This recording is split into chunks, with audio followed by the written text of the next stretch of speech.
How'd you like it if I hit you with a spicy line at 12? What's up? My name is John Garancheski. I am the owner of Tattooed Heart Studios. I've been tattooing for about 20 years. Today, I am very excited because PEAK came out with a brand new machine, the PEAK Solice Pro. Today, what I'm gonna do is I'm going to unbox it. I'm gonna do a quick first impressions video, and then I'm gonna take it back to the studio. I'm gonna use it on some clients for a few weeks, test it out, and see if I can break it. This came in plastic wrap. We've already removed that. We're gonna slide this out. It's got a nice solid box that it comes in here. I like the design. Boop. Inside we have a card. It has the QR code on it that you can use to download the manual. And here's the machine right on the top.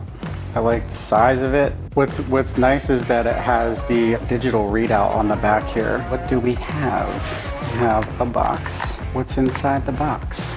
Looks like in here we have some spare part. We have a couple of small Allen wrenches. Looks like we have an RCA cable and we have a charging cable.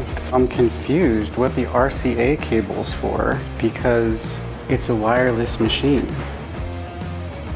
Charging, this looks like it plugs right into the machine and then into a USB outlet. We have 3 more pieces.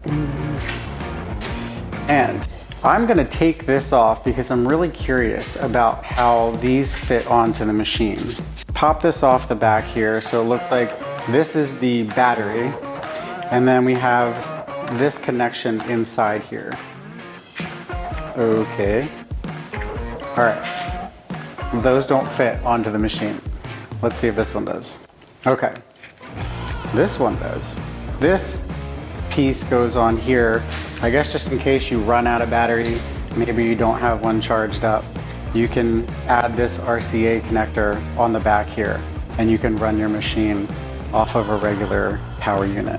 One thing that I just thought of, which these pieces might be for, we're gonna have to test this.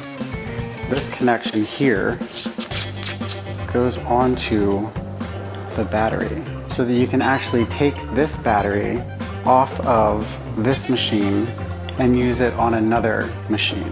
And then looks like the same thing with this, so that you have the 3.5 connection here, pop that onto the battery, and then you can pop that onto the back of another pen machine that you might have, taking it from being something that you have to plug in, and then you can use your battery. Kind of cool, not sure that that's necessary. But one thing I really like about this machine is that you can adjust the stroke on it. So instead of just having one fixed stroke, you can go all the way from 2.4, 2.7, 3, 3.3, 3.6, 3.9, all the way up to 4.2. And for anybody who doesn't know how rad that is, with a 4.2, you can lay down like really chunky lines really efficiently. If you want to do more subtle lines or subtle shading, things like that, you want to be at the lower end of the stroke here. It's like a bunch of different machines in one. You can turn this the whole way down and you can use it as like a smooth black and gray machine. You can turn that stroke up a little bit and use it as a really good color packing machine or for fat lines. So the first thing that I notice is that the cartridge goes in. It's very easy to turn, feels locked down. There's no play in there, feels good. I love how easy that is to change. It just clicks. We'll start at like 3.3. Tap that once and fire it up. Sounds smooth. It's not too loud. It's not super quiet either. It's appropriate. Most of the noise is probably coming from the membrane inside of this cartridge. If we fire that up without the cartridge, you can barely hear it. Most of the chatter from this machine is gonna come from whatever kind of needle configuration you're using. These are the Triton needles from PEAK, which I have been using ever since they came out, and I really love them. I love the stability of them. And they're not really noisy. They're not rattly. They don't make a bunch of kind of gross noise like some other cartridges that I've used before. It feels good in the hand. I like the way that the weight's distributed. It feels really natural to hold. Let's see how low it'll go. All the way down to 4 volts. We're gonna crank this back up 9 volts, 10 volts, 11, 12. How'd you like it if I hit you with a spicy line at 12? I'm gonna put that right around 8.5. As far as changing the stroke rate, I would imagine that we would want to turn off the machine and not change that mid-stroke.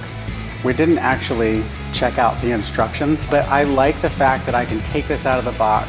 You can pretty much know what's going on, and the controls, the user interface on the back here is so easy to use. You turn it on, you adjust it up and down. Once I do my deeper dive, I am going to look through the user manual online and kind of scour that for any other details that I might miss. One notable thing, this machine here sells for about $550. I have another machine that I've been using for quite a long time that I paid like $1,200 for, and it doesn't have near the features that this has. I just feel like there's a lot of value that's baked into this thing, being multiple machines in one, having the readout, having the rechargeable battery. It has a lot of value. For somebody like me who's 20 years in, I don't mind spending money on a machine. I'm not gonna spend more money on a machine with less features if I can get a machine for like half the price that has more features. You know what I'm saying?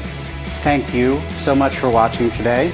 Definitely tune back in and check out the long-term review. I'm gonna take this back to the studio. I'm gonna use this on a bunch of different pieces, small pieces, large, different levels of detail. I'll let you know what I think.